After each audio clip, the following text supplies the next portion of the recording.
people and preach as guides inspired by Allah subhanahu wa ta'ala, as fuqaha, as the highest ranking scholars. It's unbelievable. But oftentimes their objective was a combination of the two, was to teach them, to guide them, but also free them. And if that took some time, they would keep them for a while. Just like Imam Zayn al-Abidin, you all know how the Imam treated the slaves. He would collect money, save up by working. Ahlul Bayt always worked. They would work, doing physical labor. They'd save up and they'd take the money, buy slaves, which by the way were very expensive at the time. They would buy these slaves, keep them for a year, and then Imam Zayn al-Abidin at the end of the year would come to these slaves, bring them all together, and ask them a series of questions. The Imam would say, "Was I good to you over the past year?" They'd say, "Yes, Ya Ibn Rasulullah, yes you were." And of course by that time they'd become Muslims, they've learned so much about the religion, they could go and become maraja. "Of course you were, Ya Ibn Rasulullah." The Imam would say, "Did I ever hurt you? Did I ever hit you? Did I ever insult you? Did I ever hurt your feelings or emotions?" And they'd say, "No, no, no, no." Eventually the Imam would say, "Then please raise your hands and ask Allah subhanahu wa ta'ala to treat me in the same manner that I treated you." In other words, he would plead with them to pray for him when he doesn't need the prayer of anybody else. And they'd all pray happily. Then the Imam would free them as normal citizens in society. After a mere 365 days of being with the Imam. Many of them don't want to go. Many of them would say to the Imam, I want to stay with you. But the Imam would free them. There is a story where Imam al-Hussein was walking in a garden in a farm, and he saw this young boy who was a slave. He saw this young boy sitting down. He had a loaf of bread, so he broke it into 2 portions.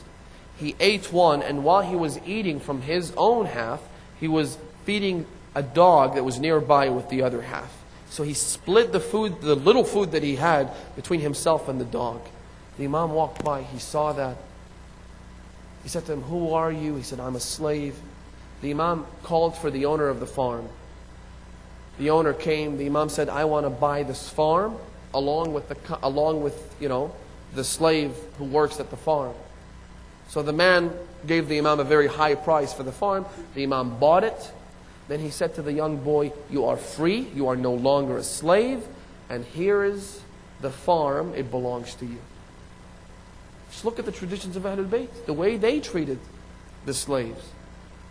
They would free them, they would do whatever it takes to do that. The commander of the faithful, historians tell us, one day, he took qambar with him. He went to somebody's house. He was a slave merchant, a slave trader. The Imam said to him, "I want to see your slaves." So he brought all the slaves, had them stand by the wall so the Imam could pick one. The Imam looked at all of them. He then said, "Is there another slave that you may have?" The man said, "I don't think so, but I'll go check." He went, came back a while later. He said, "No, these are the only ones I have." The Imam said, "Are you sure there is another slave that you have?"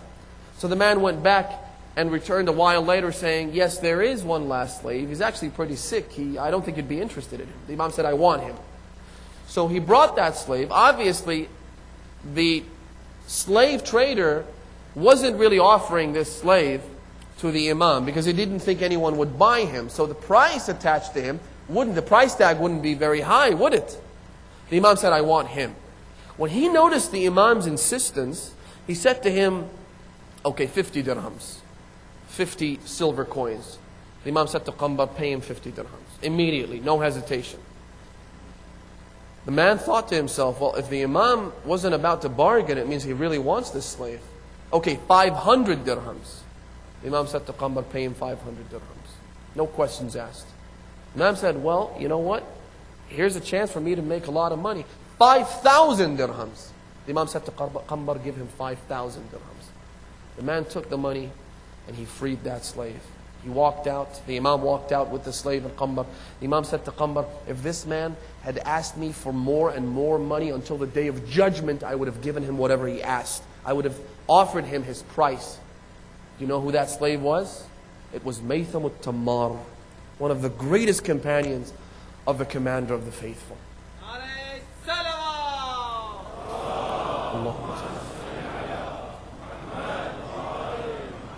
Moving on. This is one type of slavery that we're all familiar with.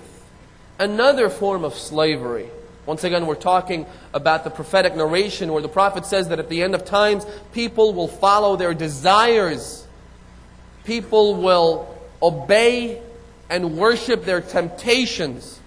Another type of slavery is slavery, the slavery of ignorance. Traditions talk about the intoxication of knowledge. How could knowledge be intoxicating? How could someone have knowledge and yet be ignorant? That's what intoxication does, right? It makes you ignorant. It makes you negligent. It makes you unaware of your surroundings. The Imams explain, they say that when you have little knowledge, that makes you intoxicated. It makes you proud. You think you know a lot, but you know nothing.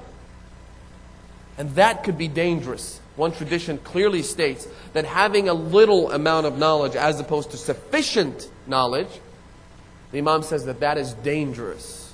It carries grave dangers with it. So when you have perhaps a simple example would be this. When you're extremely tired, when you're absolutely exhausted, you need a lot of sleep. It's happened to me, if you sleep for 10 minutes and somebody wakes you up, you actually wake up feeling even more exhausted than when you did prior to falling asleep.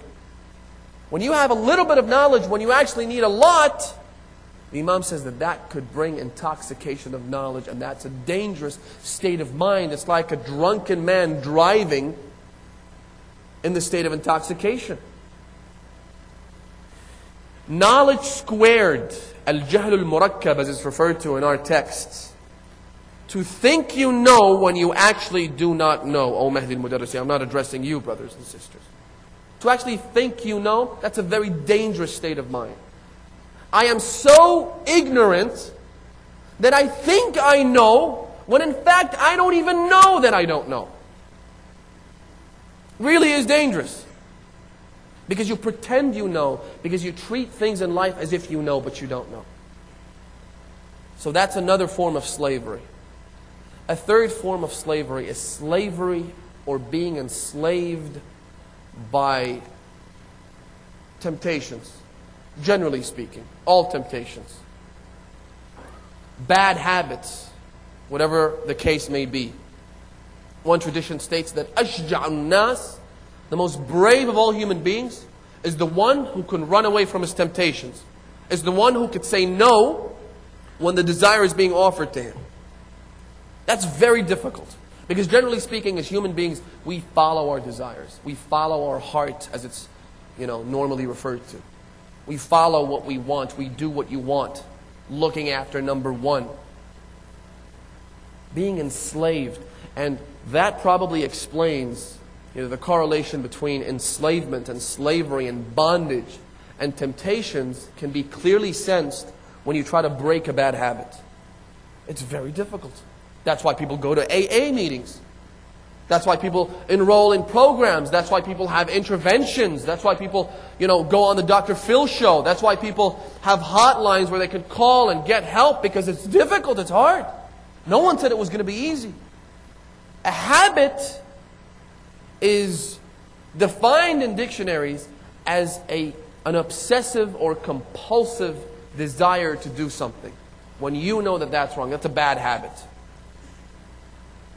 And to break free from that is very difficult. I'm not saying those programs, by the way, are not good. I'm not saying that. But generally speaking, I'm just trying to explain how difficult it is. It's difficult